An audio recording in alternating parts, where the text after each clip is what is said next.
And it was almost like a light bulb moment for me. I was like, okay, great. This really helps me steer my collecting into the right direction because otherwise you can be a little bit.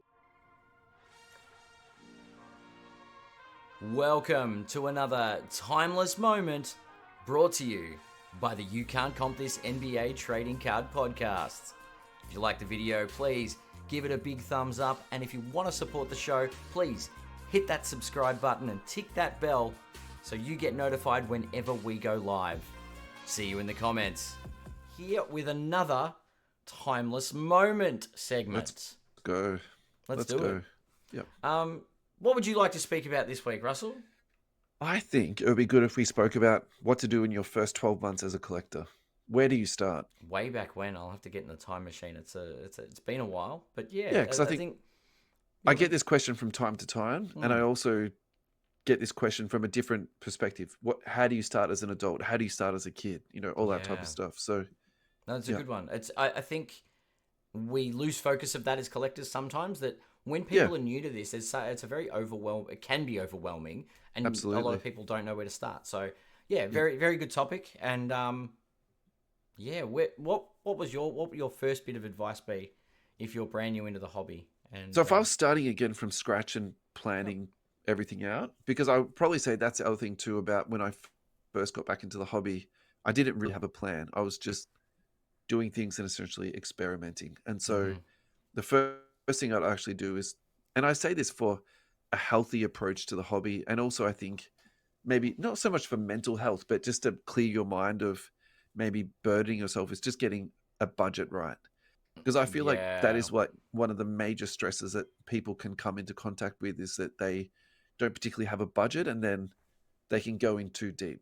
So I think that's like the first thing. Just be realistic with it and stick to your budget. Because I would also say too, I feel like particularly at the start, there's so many different things you can buy and spend your money on. You can lose track, particularly at the start, if you just sort of just buying everything.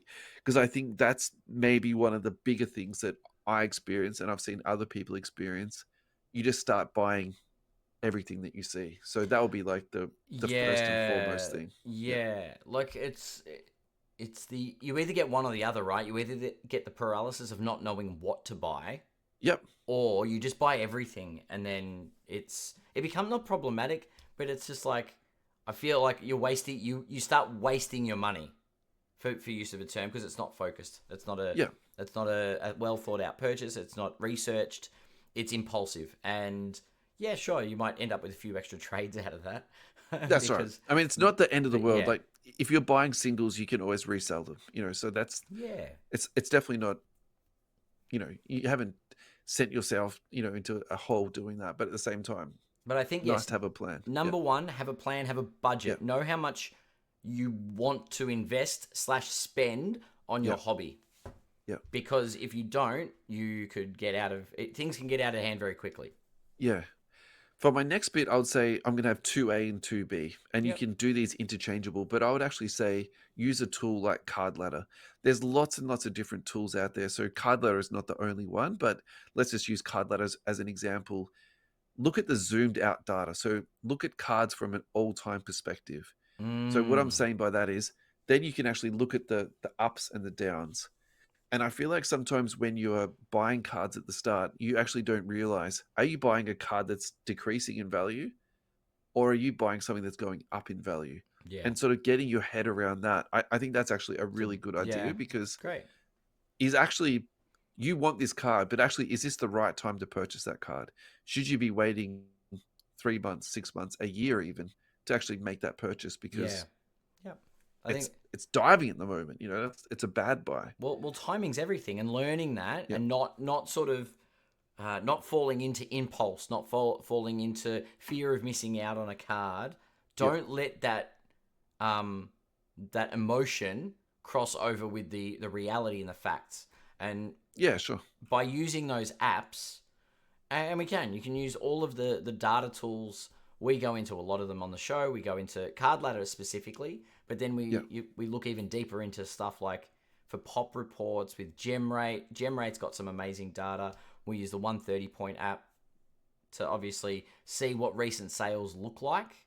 Yeah. So just be equipped. I think having that ability to do that extra research with the Mm. apps is very good for sure. I think there are more tools out there available for you too, and I Yeah. think just and also knowing like what tools are good for you to use. I suppose that's also part of that teaching piece too, isn't it? It's Mm. like, okay, this is a tool that shows you. So on the last episode, we'll talk about Ben Simmons. So that's a classic guy. Like you look at him, he has had Yeah, we do. 5 or 6 significant peaks and troughs. Are you buying this guy on the up or the down? Yeah. And cards can go very much up and down, and also cards can go down. I think that's the other thing to really express to people. Yeah. Not everything is going to keep going up, and Not so not every card you buy is going one way only. There are yeah, yeah, times where a player tanks. Where Ben yeah, Simmons is the example. You've got Zion. yeah. You've got Ja Morant was Ja- horribly down at Yep. times, so there's something else to talk about. Yep. So my 2B would be to say, look at product and look at cards. Find out actually what you're interested in. There's so many different sets for you to buy these days. What are the cards that you actually find aesthetically pleasing? What do you like? Yep. Do you like Crown Royale? Do you like Prism? Do Yep. you like Hoops? Is Don Russ your favorite type of card? And so you The can watch design. Yeah. breaks. Yep. There's heaps of people making content on Instagram at the moment. That's the other thing too. Start to follow some people that make some good YouTube content, some good Yep. Instagram content. Watch breakers online. I think for me, the one that I used to really enjoy watching was Leighton's. That was like Yeah. my reference point, I suppose, because I found them very accessible. I found the way they spoke about cards and presented them was, it was clear. It wasn't sort of Yeah. the backyard breaks type sort of pizzazz, and The that hype was just stuff. probably Yeah. Yeah. that's probably just my personality type. Yeah. Did you want to add anything to that? No, look, I Yeah. think knowing what you want to do and knowing what you want to collect, Yeah. yeah, find out what cards you like, and then figure out what that's going to look like in line with your budget. Yeah. Then my third thing to say is, what type of collector are you? So this Ah, is a little bit maybe controversial, but like bear with me here for a second while I play this out. Are you a flipper? Are you a set collector? Do you buy cards because you like them? Do you buy cards because you want to buy them and put them away and hold them for long term? yeah. So I think you have to sort of work out who you are. Do you have to be only one of those things? Can you be all of those things? Absolutely, yeah, you can. And can it change over Um, time? Of course it can. yeah, and Yeah. it can change too. But I also think too, buying cards to flip is very different to buying cards for your PC. So where I'm going with that is, I really want to get a Darren Fox micro mosaic. So let's use that as an example. If I was buying that card to flip, I think that would be a terrible purchase. Yep. And in fact, I would almost guarantee you and everyone that's listening, if I buy that card, I'm going to lose money on it. However, if I want that for my PC, you want it for your PC, you just want to get the best deal possible. Yeah. Maybe you'll be looking at it from the context of, is it in good condition? Yep. Am I going to send it to PSA, or am I just going to put it straight into a one touch and then put it onto display? That will be the conversation piece. 100%. Yeah. Yeah. I really enjoy doing set collecting. Actually, that's probably the thing I enjoy the most, because I Mm-hmm. enjoy the chase. I enjoy buying cards of people that I don't really care about, and then you start caring about Markel Fultz. You start caring about Ben Simmons, that particular card in a set. So for me, that's something I really enjoy. But Yeah. probably the thing that I would say that keeps me in the hobby and keeps me coming back is finding those cards that I want to keep in my collection long term, forever. Yep. So, for example, making a list of cards that you want to come into, and I think this is something that was from Card School that they spoke about on an episode, and I remember hearing this vividly, and it was almost like a light bulb moment for me. It's like, okay, great, this really helps me steer my collecting into the right direction, because otherwise you can be a little bit I without. really like that. I like those. So, in essence, you not only can you be a checklist collector, but Yeah. design your own checklist. Yeah, yeah. Actually, I never thought of it like that. Do But you know what I mean? It's absolutely, like, yeah, right, yeah, yeah, don't just go on what they manufacture for you. yeah, Create your PC can be a targeted list of cards yeah, that have a theme that is unique to you. yeah. And there are no rules about that. It's however you want to do it. So yeah, Yeah. I think that's very inspiring. I like that. I like that a lot. Yeah, I think it's just fun too, because then I think also for me, part of collecting is the anticipation of it. So it's like, okay, Yeah. I desire this car, I want this card, and I've spent this many months looking for it and trying to get the best deal and, talking to people about it and stuff like that. So I think, that's also, part of the experience too. So Hmm. maybe we could talk about now where else to buy cards from. So Yeah, yeah. Like I all the different waters you can wade into. I think this is actually a bit of the problem with the hobby at the moment. To be honest with you, there's so many different platforms. There's the Golden's auctions, which is Can I just like go get yeah, very philosophical? Maybe we're sure. spoiled for choice. Oh, spoiled for choice in the sense that It causes it's so paralysis. There's competitive. too much. Yeah, There's so many choices you don't know if you're going the right place or you're in the wrong place at the right time and vice versa. Like totally.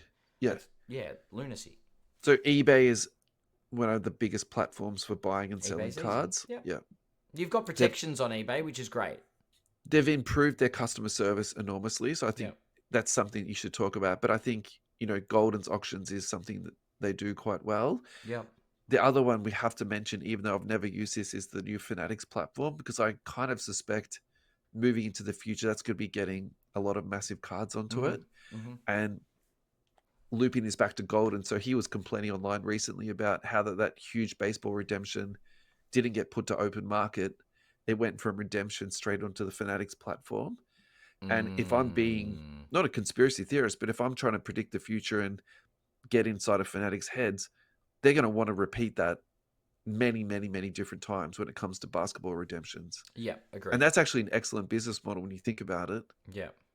Yeah, yeah, for sure. Yeah. Um So I that platform, Yeah, I Facebook suppose there's groups. all right. So there, I think there are two main streams, and you're Sure. talking about digital platforms. Yeah. So marketplaces. So we're talking about Marketplaces. Yeah. yeah. So eBay is a marketplace. Golden's an auction house, online auction house. Yeah. Fanatics as a website is another marketplace type environment. Well, where products are available. Actually, marketplace, as in Facebook, is that what you were referring to next? So I prefer not to go into Facebook Marketplace. The reason I say that is because you don't particularly know them, and also there's no true oversight in terms of admin on those groups. Good And there's point. I Very good point. also my personal experience is there's a lot of scammers on there in terms of PayPal scams and stuff like that. So for I me, will say on that, if yeah, you go to the general marketplace, not a admin controlled yeah, basketball card, like a card focused marketplace group yeah, where people ask for vouchers and things like that. yeah, So if you someone's like, has anyone done a deal with Russell before? Let me yeah, know. And then everyone, I'm like, yep, dealt with Russell hundreds of times. Guy's amazing. No problems whatsoever. You've yeah. got a community that will back you. Yeah, so an example of that type of Facebook group community is NBA Card Market Australia, 15,000 members, Yep. very well established, Yep. rules and regulations. They've got admin on there that Mm-hmm. approve each post. Yep. So that's the type of group that you're referring to there. The Well, one that I probably protection enjoy the and most, protections on that. If you get scammed there, the admins will put you on a watch list. yeah, if you do the scamming, do you mean? If you're a scammer, if you get Yeah. identified as a scammer, you'll be put on a Yeah, watch list. So you that's won't be in correct. the Yeah. group. So they protect the group to Yeah. new people to the group from being exploited. Yeah. The one that I enjoy the most at the moment though is NBA Card 99 cent Auctions Australia, 3,300 members. Yep. Again, very active admin group there. They do a lot of really good things for the community. Yep. I think that's a good place to find cheap cards, and I'm using the term have some fun here. I really enjoy this in terms of, building up my collection and Yep. getting cards to Yeah. either put into sets or to flip in the future, all that type of stuff. It's just it's a part of card collecting that I really enjoy that page. So yeah. For sure. I think that's probably the end for me. What else would you like to add to new collectors coming in? I one of the things, and this is when I was in the hobby to begin with. This is something I really craved when I got back into the hobby, which is what Yep. led me to find Cherry Collectibles when I was in the city. Also led me to find places like Fast Break and other. Do you know what I mean? Places like shops that we know locally. Find a local card shop, somewhere that's got some dollar boxes, some $10 boxes. Find your local card store. Perfect time to segue into Yeah, our sponsors, Fast Break Trading Cards. fantastic customer service. They got heaps of boxes for you just to sit through and Perfect. sift through. Yeah. Yep. Like Yep. turning up to a physical card store, nothing beats it. Yeah. Flicking through cards, making those decisions. I know there are people that will sit there and flick through card boxes for hours. They've got their budget of $100 for the day. What are they going to do? Exactly. Flick through boxes. Yeah. Spend 3 hours, spend their $100, meet collectors, talk to the guys in the store. It's perfect. It's the best way to really immerse yourself in the community. Definitely. And then the other thing that I would obviously say is maybe check out a card show. Check it out. Go along, see what it's all about. Yeah. Set yourself a budget That because you will be overwhelmed. Yeah, I totally missed that. You're right. Yeah, that's a great way to network. The people, yeah. Meet people, see a huge volume of cards in 2 hours. You can see 5,000 cards. Yep. Yep. It's meeting all the different shop owners. You might meet people that operate stores interstate, but you get a feel for what the community are like. And I think they're very welcoming to. I've always found that the stalls at places like that, there are trade zones. If you're new to the hobby, it's a really immersive experience and a really positive immersive experience from my experience. Yep. Yeah. Thank you, everyone, for listening to this Timeless Moments episode. We really hope that you've enjoyed it. Thank you so much, Adam. That was fantastic. This is a pleasure. I love going down memory lane and reflecting back to early days in the hobby. So yeah. Awesome. Thanks, everybody. We'll see you in the next one. Go Spurs, go.